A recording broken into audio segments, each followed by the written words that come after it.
ലൈഫിൽ ഡെയിലി ലൈഫിൽ നമ്മൾ ചെയ്യുന്ന ചില റുട്ടീൻസ് ഉണ്ടാവും. ഇത് എന്ത് കാര്യമാവോ, വർക്കൗട്ടിന് പോകുന്നതായിരിക്കും, പഠിക്കുന്നതായിരിക്കും, എഴുതാനും. പക്ഷേ ഇടയ്ക്ക് നമ്മളത് വിട്ട് ഒരു ബ്രേക്ക് എടുത്ത് കഴിയുമ്പോൾ നമ്മൾ കംഫർട്ട് സോൺ ആവും. എല്ലാവരുടെയും കംഫർട്ട് സോൺ വീടാണ്. വീട്ടിലേക്ക് ഒന്ന് പോകുമ്പോൾ പഠിക്കുന്ന സ്റ്റുഡൻസ് ആണെങ്കിൽ പുറത്തായിരിക്കും.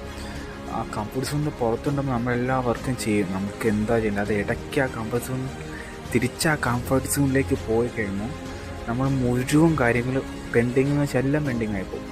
പിന്നെ തിരിച്ചു വന്നിട്ട് അത് റീസ്റ്റാർട്ട് ചെയ്യണമെങ്കിൽ വെച്ചാൽ സമയം എടുക്കും. കാരണം നമ്മൾ വിചാരിക്കും മടുത്തു, ഇറ്റ് ടേക്ക് ടൈം.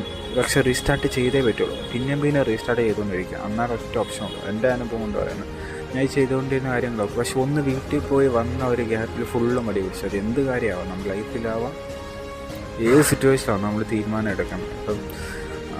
ഇപ്പം എന്താ ബിസിനസ്സിലേക്ക് ആവാം. നമുക്ക് അഫോർഡബിളായിട്ട് കിട്ടുന്ന പ്രൊഡക്റ്റ്, എന്നാന്ന് പറഞ്ഞാൽ സെയിൽസ്, അതൊക്കെ റിസ്ക് എടുക്കണ്ട.